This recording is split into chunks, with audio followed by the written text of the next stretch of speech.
kasi actually nag-cancel na dahil pupunta dapat sa Cebu, doon sa ASEAN. ASEAN. Pero dahil nakita niya yung kahalagahan sa Ma'am Claridel, kaya pinili niya tayo. Wow, maraming salamat naman, Secretary. Talaga, maswerte kami ngayong umaga. Trigero talaga ito. Opening statement, You're Sec. welcome. Wala naman. I guess the floor is open. Kayo na magtanong ng gusto niyo. Okay. Siguro magtanong na tayo. Ano po ba ang latest ngayon sa DILG o sa PNP? Well, we're very happy to note that according to the latest survey of Okta and consistent with the other surveys, that the approval rating of the PNP is at an all-time high. More than 2/3 of the people believe that the PNP is mataas ang trust rating nila, tapos mataas rin ang performance rating nila. It shows the hard work and dedication of especially Chief PNP Nartates in putting institutional reforms into the system.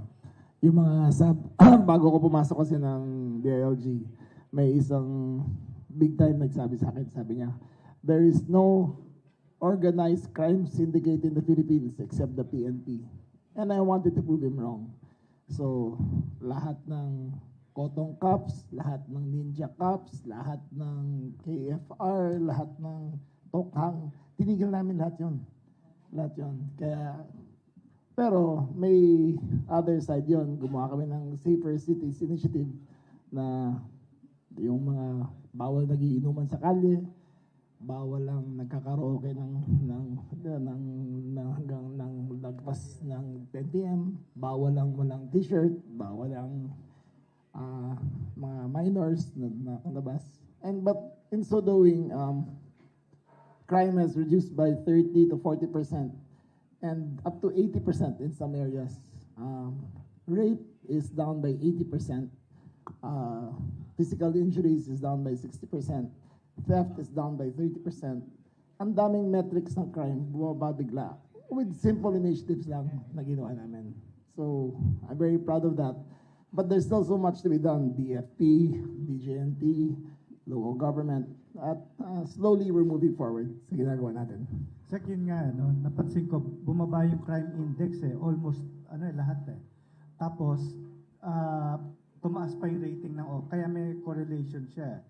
Ngayon, yung PNP kasi, panahon pa ni FBR, di ba yung mga scalawags? Tapos yung panahon ni Senator Ping Lacson, naayos niya rin PNP. Ngayon, Caviteño na naman yung sa DILG, naayos uli yung PNP. So talagang yung parang leadership by example talaga yung kailangan dyan. Wow, very good naman po tayo doon. Ito pong mga nakahubad sa public places, maliwanag na ba sa ating kapulisan na talagang ito lang ang dapat nating sisitahin o hulihin? Yung isa talagang kasong yun sa Mandaluyong, yung namulat kami lahat na hindi naman pwedeng masyadong mahigpit. There are times that it's appropriate, katulad din nagko-construction na mainit talaga. But there are times that it's not. Pwede ka ba naglalakad sa Shaw Boulevard, kayo barkada, lahat kayo walang t-shirt. Siyempre, higpit tayo mo yung mga ganyan. So it's just a measure of civility na mas maging maayos yung mga tao. There is nothing wrong kahit nakasando ka naman pwede. Pero yung mga nagtatrabaho, na-address naman namin lahat yun. So, Sec, pagka yung basketball sa barangay, bawal na yung hubad versus... Hindi, pwede yan. Gawain natin yun. Gawain natin dati yung skin shirts, di ba? Pwede pa yun. So, Twinkle, napansin ko, yung isang bureau sa under ng DILG na hindi na re-reform, yung Bureau of Fire Protection.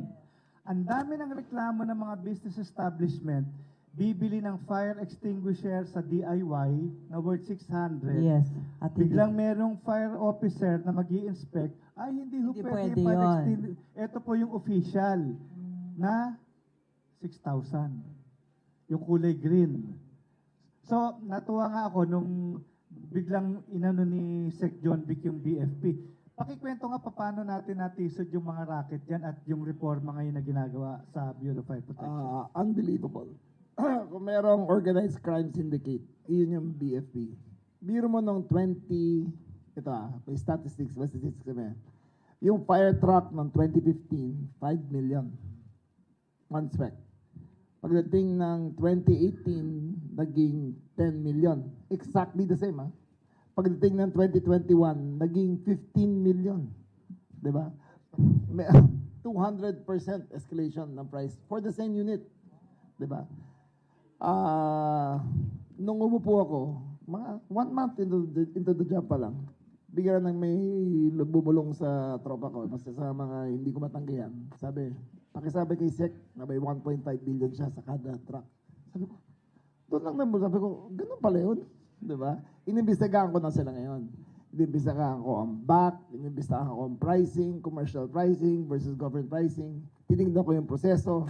Yun, awa ng Diyos.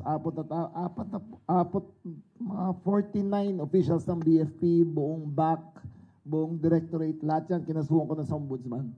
After careful investigation on our part, na kasuhan na namin So, sila. as of now, suspended to mga officials Yes, na yan. suspended sila.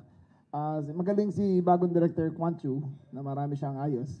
Yung ano na yan, yung fire extinguisher na yan, dati pangangal yan. So ginagawa namin ngayon, yung mga inspectors sa Metro Manila, lahat 100%, 650. Tinanggal ko lahat, tinapo ko sa Basilan, Tawi-Tawi, Sulu. Doon kayo maglako. Kasi 100% infected eh. So ngayon, yung mga bagong dumating dito, naka-body cam na sila, nag-operate.